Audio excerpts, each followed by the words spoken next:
everybody who is here today. My name is Christy Splitt, and I'm the Government Relations Coordinator at the Oregon Department of Energy. But I also like to hang out at webinars, so I'm here today with you to moderate our conversation. Today, we're here to discuss the Oregon Rental Home Heat Pump Program, which I'm sure, as all of you know, offers rebates and grants for the installation of heat pumps in rentals and manufactured dwellings or RVs that are in a rented space. This webinar will be recorded, and the slides and recording will be posted on ODO's website when we're all finished today. We will start with introducing the heat pump team at the Oregon Department of Energy. If those folks can come off camera and start introducing yourselves, maybe I'll nominate Patrick DePriest to get us started. Then I will ask that those on the webinars as attendees introduce themselves in the chat. So while you're introducing themselves, introducing the heat pump team. Sure. Hi, I'm Patrick DePriest, Energy Policy Analyst with ODO. I may have met some of you, or I know I met some of you at the ETO forums earlier this month, last month. And excited for everyone to be here today for this rule discussion. Did you want me to toss it to someone else, Christy? Sure, however you want to do it, it's fine. Sure. Yeah, I'll toss it to Andrew since he's already on video. Good morning, everyone. I'm Andrew Johnson, also an analyst with the heat pump team. And I will kick it over to Patricia. Hi, I'm Patricia Phillips. I help with the heat pump program. Thank you. Hi, I'm Kayla. I'm another program analyst, and I'm usually the one on phones and emails if you have questions about the program. And I also help do some of your reservations. Great, thanks, Kayla. I think that's everyone, right? Not missing anybody? Great. All right, and with that, we can go on to the next slide. In case you aren't familiar with our agency, I wanted to start with just some brief information about the Department of Energy. We help Oregonians make informed decisions and maintain a resilient and affordable energy system. And we advance solutions to shape an equitable clean energy transition, protect the environment and public health, and responsibly balance energy needs and impacts for current and future generations. Also in this slide are the 5 broad focus areas of our work, including energy programs and activities. That's where the Oregon Rental Home Heat Pump Program fits in, but I'm sure as I read through sort of what we do at the agency, a lot of you understood why heat pumps are such an exciting and important part of what we do. Next slide, please. So this is our agenda for our webinar today, and this is a webinar that I want to be clear is focused on rule changes. So we will have some time at the end where we'll have sort of an open conversation about our rules, and it might be a chance to ask some general questions about the program, but just wanted to make sure that folks know what today is about before we kind of get started. James will be James Kogel, who would introduce himself in a moment, will provide an outline of the program and an update on changes to the program based on recent legislative changes. James will then give a quick overview of the rulemaking process before presenting the proposed concepts rule concepts that we want to make sure we run past this group. There'll be time for questions and comments at the end. Though we're fitting, I will be the one to do this. So just so you know, I'll be grabbing raised hands or questions and comments from the chat based on kind of what is on the screen in front of us. We can go on to the next slide. A quick note on expectations today, designed to foster a respectful virtual meeting. We really hope that you'll be respectful of others and ready to listen and to learn. If you have any issues during the meeting, like with technology, please let Patricia know in the chat. And Patricia, just big thanks for helping us behind the scenes with our webinar today. And then the next slide. We know that WebEx can be an unfamiliar platform for folks, and we just want to make sure that you have a chance to learn how to raise your hand, since that's how we can call on you, or to use the chat, which is another way that you can provide questions and comments during the webinar today. So just take a minute. I'll go ahead and count to 10 when I'm done talking, and just look down and make sure you see, I think it kind of looks like a little raised fist, but apparently it's a raised hand down at the bottom of your screen, to make sure you know how to raise your hand or to access the chat. You might want to just open the chat so you can see it and see what other people are talking about in there, even if you don't plan to use it. And then we encourage your questions and appreciate your participation as we go today. We're here really to hear from you as much as we are to share the thoughts that we have on changes. Maybe more we want to hear from you than for you to hear our thoughts on changes, I suppose. So please play along today. And if you have any questions about WebEx and can figure out how to raise your hand or use the chat, that's great too.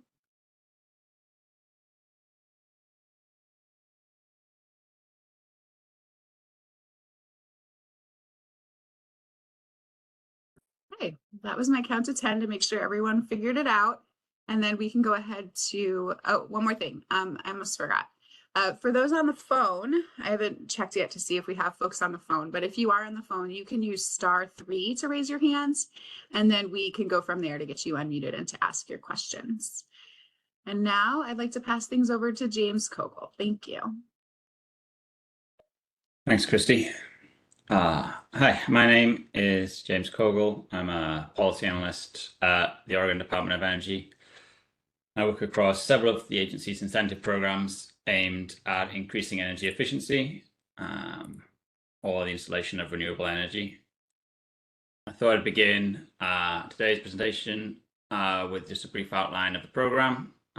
So the Oregon Rental Home Heat Pump Program provides rebates and grants for the installation of heat pumps and related upgrades in rentals and manufactured homes or RVs that are located in a rented space in a manufactured home or RV park. Only approved contractors are able to access the reservation system and submit rebate reservation requests, and the rebates and grants are paid to the approved contractor, but the program requires the evidence that the full amount of the rebate is passed on to the customer. And so this reduces the upfront cost to the customer for the purchase and installation of the heat pump.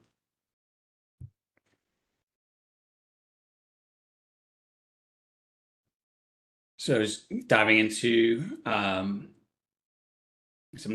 legislative changes. House Bill 3409 extended the program by 1 year to January 2nd, 2026. It also amended the language describing the household income criteria in the section about the program fund and how it can be used, changing one of the reserved funding allocations from dwellings occupied by households whose income is less than 80% of the area median income to dwellings occupied by low or moderate income households. I'm just going to pause there to see if there's any questions about any of this. I don't see any questions in the chat, but I'm just curious if it might be worth, we do have a question in the, I'll get to Laura in a second, but I do just think it might be helpful for folks to know why those changes were made. I'm happy to share, honestly, that the first one was because of a typo in the original bill. The bill was supposed to sunset on January 2nd, 2026, but the bill was drafted with 2025. And we caught the mistake too late to fix it. So we knew we needed to make it kind of all along. It was just a typo in a busy office during the February legislative session in 2022. And then James, the second one was to just match other programs at the agency, right? Yes, it was just kind of coincide with how we are looking at kind of the low moderate income and how we can accept kind of that information. And then Laura has her hand raised, but also put her question in the chat. I'll go ahead and just have her come off mute, and she maybe put her hand down. And then Amanda got unmuted by accident. We can mute back Amanda. I'll just read Laura's question if that works, Laura. Yeah, thanks. Sorry, I was so having issues with the mute button on my end. Apologize. No, you're fine. Yeah, you can't. Yeah, you have to like raise your hand and then we unmute you so we don't have like somebody turn up and like, you know, say swear words or something strange. Yeah, like, no problem. Sorry. Meeting. Yeah, you're fine. We don't think you're going to do that. So why don't you go ahead and ask your question and James can. So I have history working with the Energy Trust of Oregon program with the no-cost ducted heat pump that's targeted for low-income homeowners. My confusion here with the rental program, that the landlord and the homeowner must initiate any improvements to the home itself. The tenant can't initiate these. So why does the tenant's income relevant here rather than just saying, like, you know, we're targeting homes, landlords that are taking you know, ARLA subsidies or any of these kind of vouchers or subsidies that have that pre-qualification to them?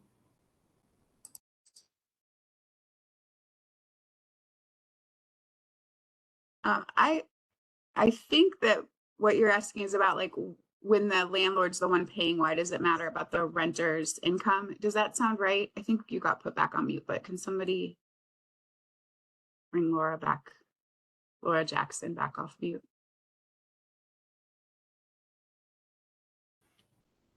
Thank you. Yeah, that's essentially my question, because what I see is that without having enrollment in a voucher program of some sort or commitment to being, you know, housing for lower moderate income homeowners, what you're doing is providing an upgrade to a housing unit that then, you know, the landlord could say, okay, well, lease is up, now I can rent this for more money. You know, so Yeah. it's not a guarantee that this product in this house will stay available to lower income homeowners unless they're already enrolled in. You know, we have a lot of private homeowners enrolled in our housing services with Washington County that I would like to, you know, bring on board, but they're kind of locked in because they are part of our programs. With landlords at large, you know, there's really kind of no guarantee here that that unit is going to be provided for a low moderate income homeowner or residents, you know, in perpetuity. Okay. Well, I think I'm going to take that almost as a comment, if that's okay, because this is something that was set in statute, that we would have this be have an increased benefit or a focus on lower and moderate income tenants as a way to help serve them and prioritize those folks. But you're right. What you're seeing is that the program could be used by somebody choosing to make a choice like that. I know that we have some in the upcoming programs coming from the federal government. We have some requirements that we'll be getting attestations from landlords that they wouldn't be doing that. But I don't believe this is something that we can take care of in a rule, and this is a rulemaking conversation today. So hopefully that works as we hear you and know that that could happen. And I think it would require a statutory fix. But if somebody would like to correct me, they can. All right. So yeah, there are rules, by the way, that I'll just add that are in law about how much you can raise rent and other renter protections that can offset this. But there's nothing explicit in this program and in the statute. So we can move on to the proposed rulemaking or rule changes that we're looking at. Thanks, James. Thanks. So I just want to give a high-level summary of the rulemaking process to kind of make you all familiar with it. Typically, we start off with stakeholder consultation, and so that's kind of where we are right now, just kind of engaging with the public and stakeholders, and then after considering the feedback that we get, we'll kind of draft up rule language, and we'll file that draft rule language with the Secretary of State. And then this kicks off another opportunity for people to comment on the specifics of the draft rule language, during which we kind of seek that additional feedback and what kind of try to understand the impacts as well of that. And then we'll again review and consider all this information, and then we go into kind of finalizing the rules, and then file those final rules with the Secretary of State, and only then will the rules become effective. And so this process can take a varying length of time. And for this rulemaking, anticipate it taking approximately kind of 4 to 6 months, but that may change.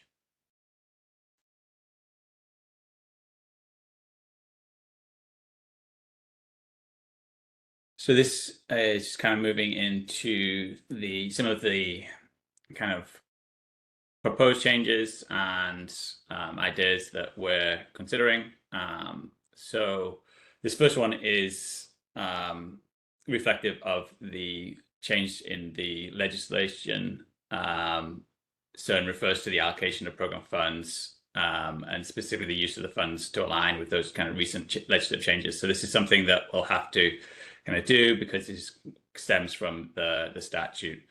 And so you'll see at the bottom of the slide that I have kind of a snapshot of what that change might look like in the rules. And this is kind of in the allocation of the program funds, that at least 25% of the funds must be reserved for rebates and grants for owners of dwellings occupied by, and now it's changing to, low or moderate income households. And it was that text in the brackets. And that's kind of reflective of that change that happened in the legislative session.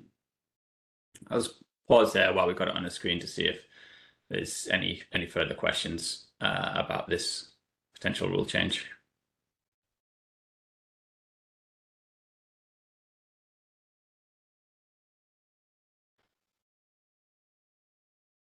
We have a question, just wondering what percentage of reservations have been for low income projects so far. We'll go ahead and find that and answer it in the chat if that works. Or at least answer in the chat if we don't have that number available at our fingertips. And I don't see any hands up or any other. Oh, the other 75% of funding can be used for non-income restricted rental housing. There's a 25%, another 25% carve out for affordable housing providers in there, and then the other 50% is non-income restricted. Thank you for correcting me. And then the funds be reserved.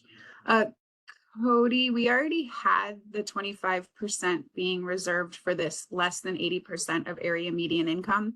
It's just a tweak to change it to lower moderate income households, which is a slightly different definition and matches our other programs. So it's from the original funds, basically. It's just, we've already been doing it, just a change in definition. And then would programs such as OHP still qualify tenants for LMI status under this rule change? I can just chime in and say there'll be no change to how a kind of project qualifies. There's no change to the eligibility criteria for low and moderate income with this. It's just about how the program funds the pots they're reserved for, the change for that. It's the actual how they will qualify still will stay the same.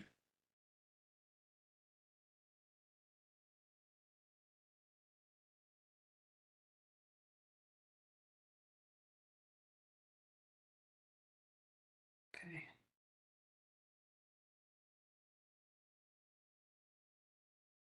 I think that's it. Okay, great.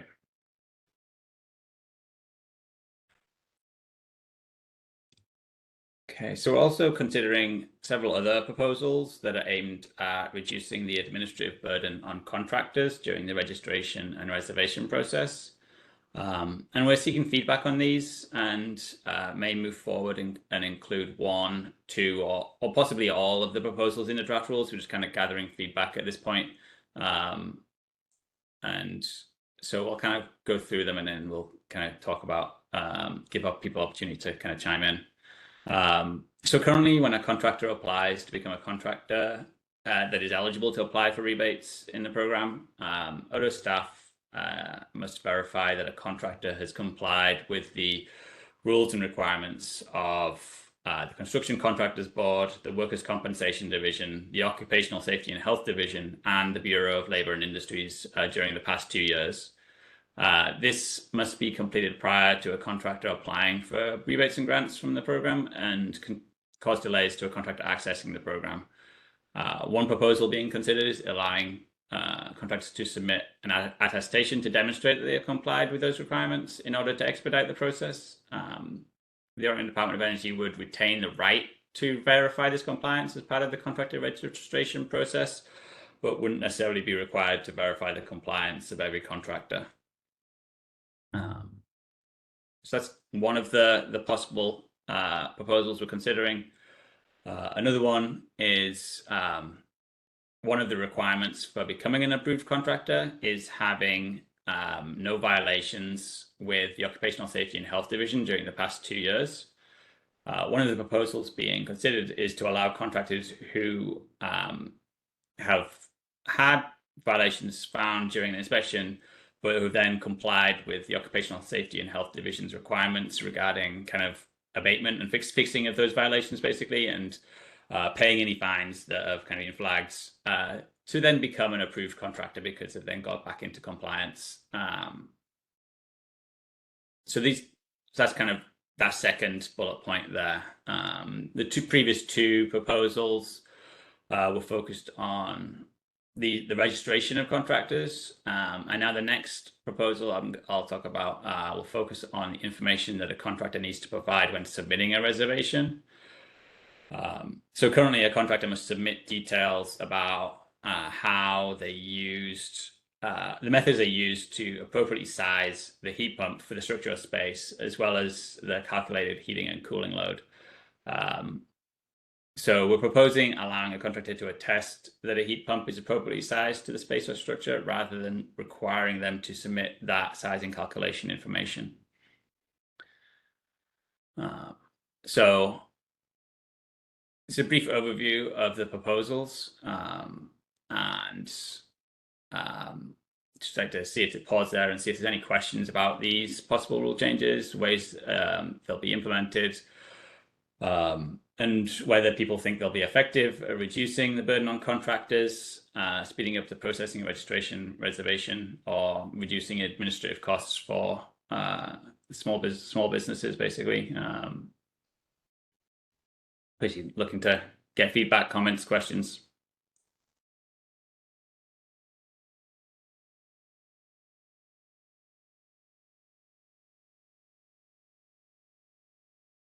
We do have a hand up from Robert. Robert, go ahead. These proposed rule changes seem great, but they don't seem to address the lion's share of why our applications are getting caught up. Most of our applications, I'd say 60 to 70% of them, are getting caught up in the rules, the strict rules around verification of income. And like for instance, the tax transcripts. For low income folks, this is like a real burden to have to log in, create accounts, get tax transcripts, get it to a property manager. The chain here is very complicated, where you have you're dealing with a property owner. They typically are passing this off to property management, who doesn't really have any motivation to get this work done. And then they have to go to all these different tenants and collect data. And these tenants don't have their hands on this kind of information. And now we're asking them to create logins, or, for instance, even some of the stuff around if they're enrolled in benefit programs, we can't use the cards that they have. Like, for instance, the SNAP cards, we have to have their enrollment letters. People don't typically keep that kind of information. So the burden that we're putting on these low-income tenants to get air conditioning or a heat pump in their home seems unrealistic. And I'm hoping that that's where we can make some rule changes. These ones proposed are great, but I don't, as I said, they seem like they're just surface level and not addressing the real problems here. Thanks, Robert. That's exactly why we're having a hearing like this, so we can hear feedback like that. Really appreciate it. I want to go into the chat for a minute. We've got one question that I can just answer pretty easily. That's more of a basic program question. How will the program continue to 2026 if the 15 million runs out before then? The answer to that is you're right. We could run out of funding before that sunset date. However, the legislature will have a couple of opportunities between now and then to invest more dollars into the program or to extend the program beyond that sunset date. So really, we just wanted to make sure to fix the typo that was there. We honestly didn't know how excited folks would be to pursue this particular program. And so it's good to know that the money is going pretty quickly and people are excited about it. So hopefully folks can let legislators know that they'd like to see more money put into the program so that it wouldn't expire before the sunset date. We also got a question about, or a comment from Cody, a couple comments about his concerns about just allowing an attestation about heat pump sizing. Just wants to flag that basically folks should be getting those calculations in order to do the job right, I guess, to summarize his two comments. So thank you. We hear you, Cody. We do have a question from Jeremy about finding out how much money is left available for each type of project between standard and income qualified. So that's another comment. We hear that. Laura is raising the comment that the occupant really shouldn't be part of this system. And again, the bill asks us to provide this carve out for low to moderate income households. So trying to figure out how to identify that folks are low to moderate income without involving them is a trick. So we're open to ideas if folks want to share any in the chat. Thomas is seconding Cody's proposal that participating contractors should be required to provide and upload a PDF of the manual J load calculations. No load calculation should equal no funds. And Cole is agreeing with that. That the uploaded load calcs and the attestation that they stand behind the system design and proper sizing. So that's feedback we got on this one, and I think some really helpful feedback. Let me see if we have any more hands up. And I don't see any. Oh, we have a call in. So I think we can, yeah, we got you off the phone. Do you want to introduce yourself? Let us know who you are and then share your thoughts. Probably around 11. Hi, this is Gretchen Houghton with Peak Ductless Heating and Cooling in Corvallis. Can you hear me? Yeah, we can. There's a little bit of someone talking in the background, but as long as that person's not talking, I think we're good. Okay, great. Sorry, we're on our way to a job. So as a counterpoint to the comments about providing load calculations, I guess I'm on the other side saying, yes, please, I would like to have the attestation work. And part of that is because I feel like the way that the information is being requested is kind of a poor fit with how we might report it. For example, if you've got a landlord who only wants to or can afford to put one indoor head into and it must be in the main room, oftentimes the hope is that heat or air conditioning is going to flow into the other rooms of the house. And so it feels like it's very difficult. I mean, that's just one example of where it's very difficult to say, well, what exactly are we being required to provide when, for calculation purposes, when you've got other areas of a residence that are going to be served, maybe not specifically or not, when you say you put it in the family room, is it that area? Is it the entire residence? How are we supposed to be calculating that? Great. Okay, I think that's a really helpful comment, and you're backed up in the comment by Michael with a comment from Michael Schilling, who also flags that sometimes it doesn't make sense.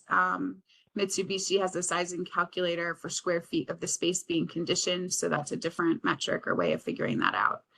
So I think we have two perspectives here from different contractors on that issue.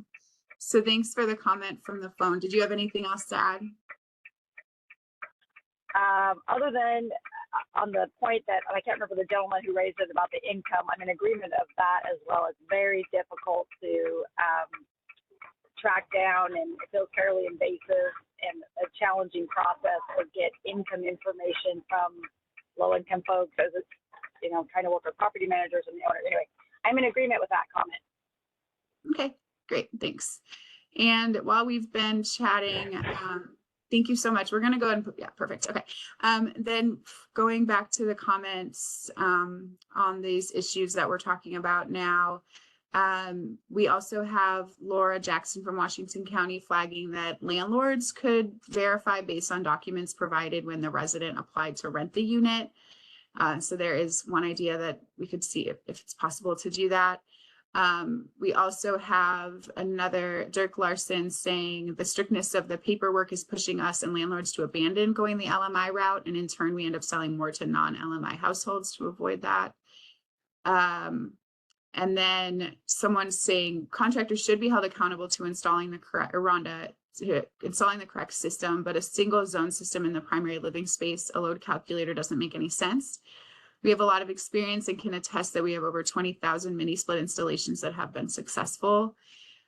Jake Wise is flagging that perhaps a sample of self-attested projects can be verified annually. He says PGE does so with respect to income qualified bill discount, and perhaps this may prove a useful compromise. And Laura also agrees.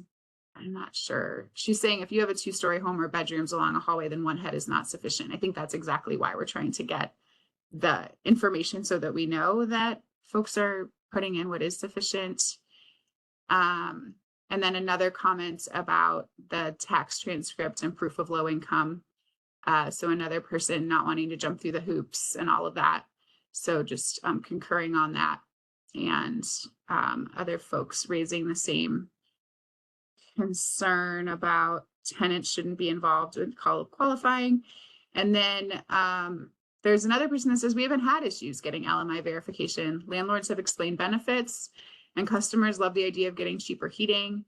And landlords know where and how tenants can get copies of the needed forms. So we have somebody who's saying it hasn't been a problem for them. And then we have Thomas Schwab saying, considering the funding involved, doesn't think a single zone ductless system should qualify. Programs should be used for systems servicing the entire home. I'm not sure if that's something that could be changed in rule, but comment noted. Any comments back from any of the program team about all the things I just said? I'm mostly repeating it back so everyone can hear it. And just so you know that we're listening and hearing and taking these comments to heart as we consider moving forward. So not responding to all of this, we're just soaking it all in and making sure you know we hear you. All right. I'd just like to say that I really appreciate all this feedback that we're getting, and definitely taking it on board and taking notes. So thank you. Yeah, we love it. All right. So should we go on to the next slide? I don't see any of their hands, and just at this point, we're just getting more kind of seconds to comments that have come before. Yeah, so really it's just kind of saying we want to hear what you think of these proposed rule amendments, whether they will have an impact, whether there are others that other suggestions. I know you've people have been dropping in some other areas of having issues with, and if you have thoughts on how it can be improved, we'd love to hear those as well. But we'll take any feedback you have, so we appreciate it. And if there's concerns about potential impact of these changes might have, let us know. And whether there are, whether there's solutions to address those concerns, we also would love to hear those as well. Also, if you have questions about anything presented today or the program in general, please ask. If there's kind of specific questions about a specific project or something, I'll ask you to kind of follow up with the program team offline about those sort of questions. But just general questions, happy to answer questions. And I'll just I'm keeping my eye out for hands raised and comments. We do have a new comment from Devin. Only issue that they've had with the program so far is the time frame for approval, and that some landlords have called with broken systems and cannot wait for approval since they need the heat right away. So anything that streamlines approval process would be welcome. Just something we've been thinking about and putting together some of the federal programs that are coming our way that involve heat pumps as well. So thanks for flagging that issue at this table as well.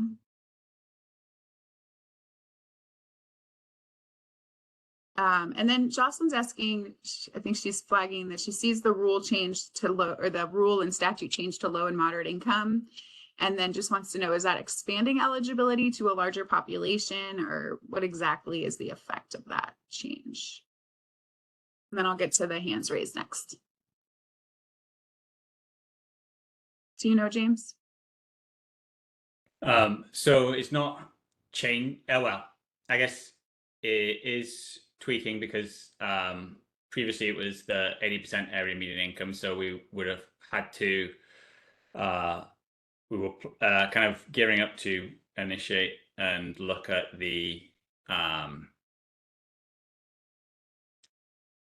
of what the income was. So trying to make sure it matches 80% of the area median income. And so it was kind of looking at all the different area median incomes and how that stacked up against the different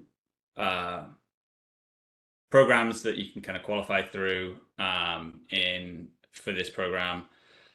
Whereas the low moderate income now, rather than switching to that, rather than trying to dive into the specifics of what the income of the tenant is, we're able to kind of just say if they qualify for the low moderate income eligibility for the program under a specific set of programs, then they would qualify for the LMI 25%, and then there's also the affordable housing providers that were kind of those that qualify as affordable housing providers. So we're kind of splitting them out as those two buckets. I don't know if that made sense or not, or if it needs any clarification.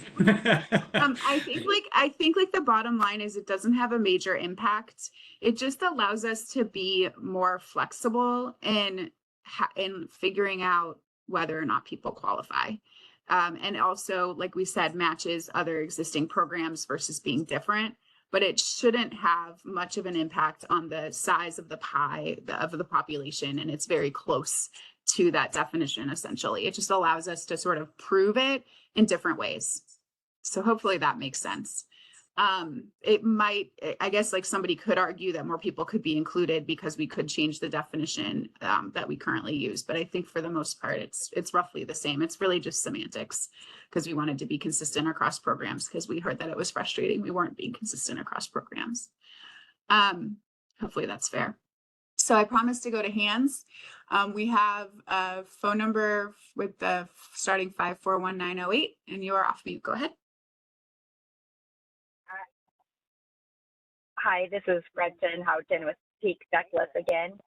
As pertains to the LMI status, so we heard the comment that some people are abandoning installations for LMI customers. We've found that, so we've taken a different approach, which is that we're still installing for folks who are LMI, but if it's a single zone system and they don't require the additional funding for the LMI status, we just have not been collecting that information because it doesn't make a difference to the bottom line of their Department of Energy rebate. But I feel like that's going to cause sort of a problem with the information collection. So there are LMI customers who are not being tracked as low to moderate income. Does that make sense? And so I would just be concerned that it appears that more non-LMI customers are being serviced just because there's no way to keep track of that information. Okay. Thanks. I guess I'd like to suggest, is there a way to have even just like a checkbox or something where you could say, this is in fact a low to moderate income customer, even though we aren't requesting the additional funding and providing proof of that? Yeah, that's an interesting idea. We can find out if that would work. But yeah, really thoughtful comment. Thank you. All right, we can move on to Robert and then we'll go back to the chat. Robert, you're up again. Thanks. Thank you.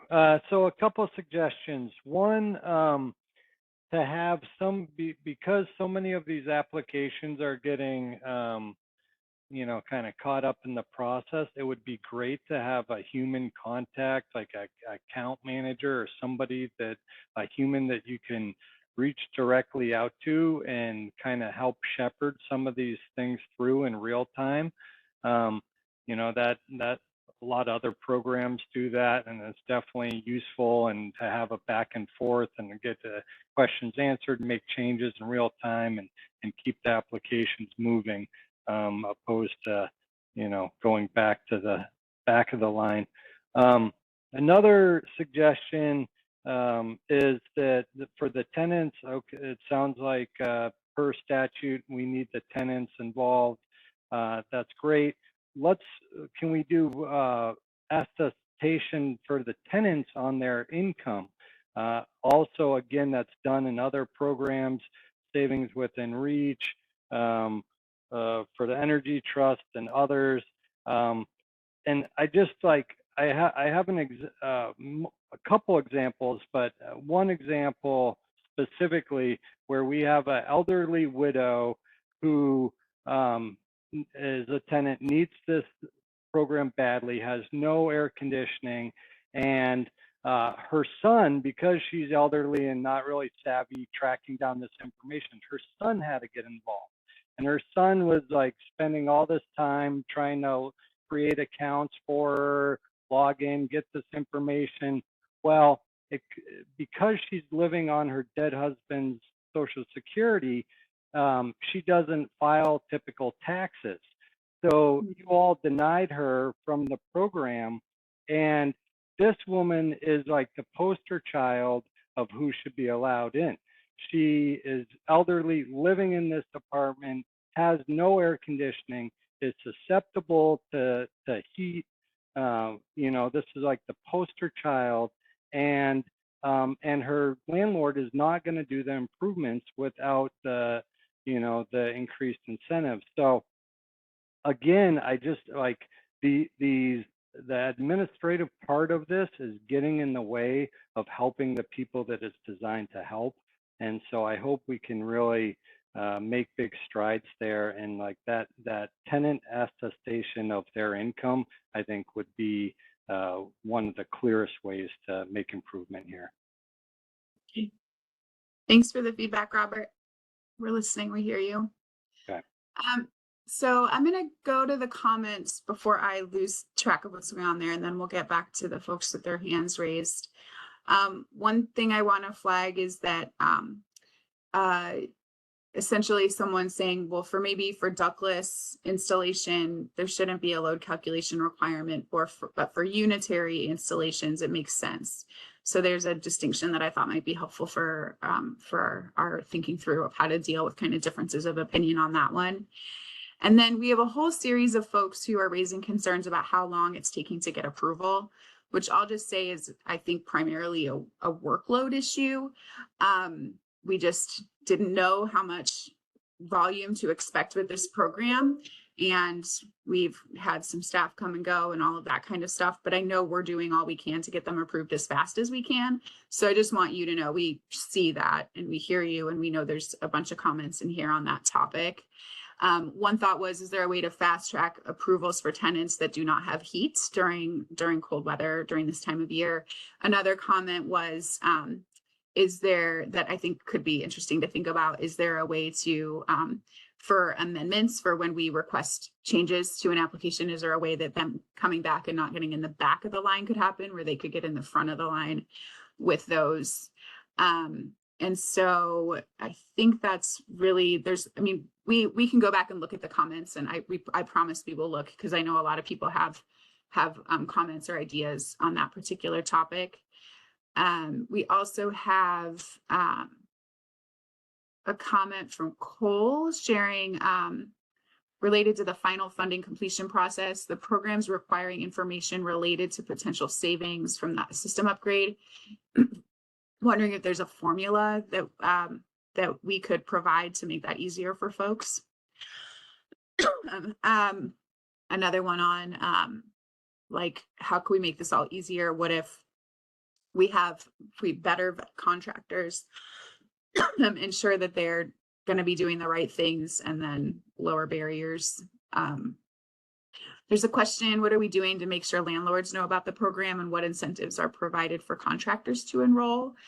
I don't believe that there are specific incentives for contractors to enroll. It's just, it helps them with marketing, I'm sure, and helping to get projects And then as far as making landlords know about the program, we did do outreach to landlord organizations during the start of this program. That's the basic answer there. And then going back, this is how far behind the comments got from the conversation, with someone just saying like a check mark for marking if people are LMI in cases where they're not actually submitting the paperwork to qualify them as LMI, and folks seem to like that idea. Yeah, some concern about the resubmitting when there's issues will lead to less resource contractors being harmed and even going out of business because they get sort of stuck in the line and have a hard time with waiting for the rebates to be paid. Okay, so then we have Laura with the next hand up. Go ahead, Laura. Thank you. No, I just wanted to back up the comment, the previous phone comment, and say that from my experience, I run a nonprofit working with low and moderate income homeowners and with the Energy Trust program for the no cost ductless heat pump. And in that, it is just we do a quick energy assessment and then we check off a box saying my income is between this marker and this marker, which means I qualify. Because for a lot of our really lower income elderly, we are trying to break down those barriers of access. And in a lot of ways, that's a digital barrier. That's an informational barrier. It's, like with the elderly client, the previous commenter pointed out, it's really just too much for a lot of lower 30% and below the AMI thresholds. We're dealing with people who need a lot of support and aren't as savvy with tech and be able to, oh yeah, I have that. Let me jump on and grab that information for you and create this profile, and all of the burden that it is for the tenant. So I would just like to see facilitation as much as possible of putting that burden on the landlord, since they're the ones receiving the most benefit from it as it improves their asset. And while it does improve the living conditions for the tenant really shouldn't have the onerous burden of having to, provide all of this information and instigate that process for approval. That's all. Thank you. I'll just flag, I know Energy Trust does the attestations. We've heard about this with our solar rebate program too. The issue is state government has some hangups about it. They want to be able to prove and be able to withstand the additional scrutiny we get because we're state government, so that we don't have, a big news story about somebody checking the box, but actually, not being low to moderate income or some sort of rash of that happening. So I just want you to know that's like a state agency versus a nonprofit issue, in my humble opinion. And I know it's something we can continue to try to see if it's something we can change. But I just want to make sure folks know it's just like I think it's just like a state government versus not state government sort of issue. So we hear you. We hear that folks want it to be easier. We're listening. We'll try to have those conversations, but just wanted to at least kind of set the table there. One thing that I just want to circle back to, and then we can get Robert off mute. Cole made a comment about finding, I want to look at it so I don't get it wrong, but essentially having a formula to help with the potential savings. And I just wanted you to know that we're working on creating something that would make that easier internally. So just stay tuned on that front. And then Rhonda had a question that was kind of maybe specific to her projects. I'm not sure, but I have staff thinking about how to respond, and we'll hopefully, it looks like staff is thinking about how to respond. So I'll see if that works. Or maybe, yeah, I think staff will have to answer that one. And then, yeah, Laura, thanks for the flag that, yeah, we know that folks don't have the capacity to overcome those access barriers. It's definitely a concern we've heard in the past on our solar programs and now on this program. Okay, we can go to Robert and then we'll circle back to you, Rhonda. We could come up with a system that was a little more efficient, not only for you, but for us when there's been a claim denied based on sometimes as minimal as a signature or very minimal issue, I guess. Going to the back of the line when I've waited 3 months to try to get approval, and now I've got to wait another 2 months is really causing an issue with customers. And then they're expecting they're going to get heat soon, and we're sitting here waiting. So I didn't know if there was a way we could, fast track that, make it easier on you and us, instead of, oh, you're just pushed to the back of the line. Thank you. Great, thanks. Let's see. I don't see any other hands up. I don't see any other new comments. I feel like I want to make sure we can get back to Rhonda, but I think it might be that we need to like check on the specific project, it seems to me, before answering your question. And then also just sharing, there's been a lot of thoughts about like, when there's, like a health issue, like, no heat, it's a health issue. And how could we put those projects in the front of the queue? And I think we can think it through and perhaps come up with some new guidance. But essentially, under rule, the contractor may install a heat pump prior to being approved for a reservation. But the issue is that they run the risk of not receiving the rebate or a rebate of a certain amount if the project is not eligible for that rebate. And that's at least one person's read on it. It's like you could run the risk of like thinking you'll get the LMI benefit, but then us saying actually that person doesn't qualify for the LMI benefit. So I think it's just, and then for the upgrade grants, if you're doing any upgrade grants, you absolutely have to have approval before you start construction. So there's some tricks in there. So just know we're listening and trying to think through how we could work on making it, especially now that we're heading into the winter months, figuring out a way to make that work. So I think just know we're figuring out how to handle situations like that and might have some additional guidance or it's on that down the road. And then I still feel like Rhonda's question about the amendments and Yeah, I'm jumping on. I'm wondering, Rhonda, are you able to come on off mute to explain your issue more clearly? and then we'll get to the phone comment after this. Her hand is raised. Yeah. That I just need to talk with staff about it. The big thing is rolling back to the bottom of the line, but I had a complex that it was challenging to gain understanding of the same language, speaking the same language with people. Finally got understanding, got everything in, they were all approved. And then I was asked, oh gosh, could you instead attach this spreadsheet and then instead of that spreadsheet? I expressed concern because we had already mobilized for installation and was told, oh yeah, we'll get to it. We'll get them reapproved, but I don't trust everything all the time that everybody understands everything. So I want to just be sure that that I'm good to go. And they are all at the bottom of the line, and that's going to be a problem because they're on the schedule. So, I mean, it's not an issue. I know for sure with the income, that's all been, or at least I've corroborated with a couple of the staff members about that. That should be good. It's just a matter of assigning someone to get them reserved, I think, in the system because they've gotten to the bottom of the line. That's my question, I guess. Is there going to be an issue with getting them reserved?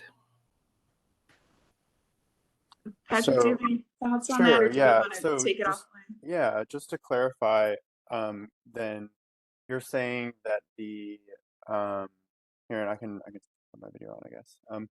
You're saying that the reservations have been incompleted in that situation, so they're not actually reserved in the system. Is that correct?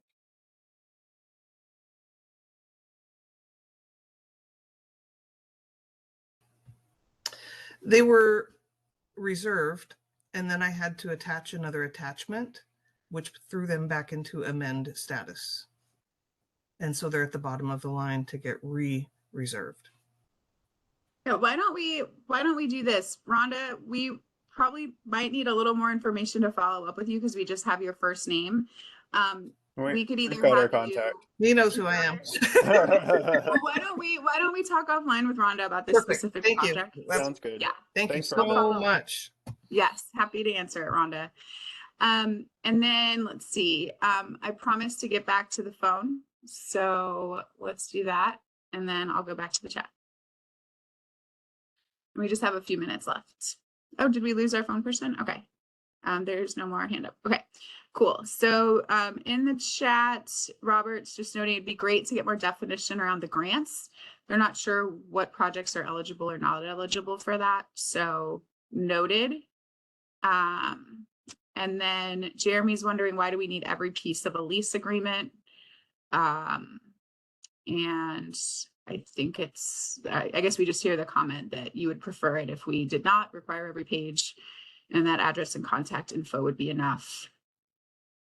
And then I think we've covered all the other comments in here. And I just want to make sure if you didn't hear us say yours out loud at some point, it's either because it was kind of lumped in with the folks that were talking about approval times, or if I just missed it. We do pour over these comments. Actually, James in the rulemaking process is required to grab every comment and talk about kind of what we did with it. So just know that that we're still hearing, even if we don't, even if I didn't say it out loud. So I want to make sure as we move forward with the last couple minutes here, that folks know how to provide written comments. James, do you want to go ahead and close us out here? Yes, thanks. So you can send me written comments all the way up to Thanksgiving next week. My email's on the screen. It's james.kogel@energy.oregon.gov. And again, these slides will be on the website as well. And you can find my email on the webpage. And there you can also sign up for email notices to receive email updates about any future rulemaking activity or program updates or anything.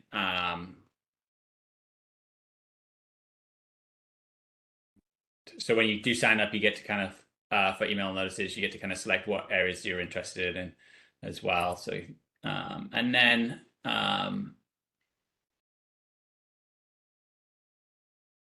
just wanted to thank everybody for attending. And if you have any general questions about the program or wish to learn more, you can visit the program's website. There's a link up on the screen there. Or if you want to ask program staff, team's email address is on the screen as well. So there's a couple of ways to get in touch with us. And if you happen to send your comments about the program rules to the mailbox, we'll get them. I'll get them as well. We'll forward them on. So it's not an issue. But yeah, really appreciate all this feedback we're getting, all the comments in the chat, the kind of comments over the phone. It's just been fantastic. Appreciate the engagement, and I hope you enjoy the rest of your day. Yes, thank you so much for coming. And I also just wanted to make sure Brad knows I saw his last comments. We hear you. Thanks.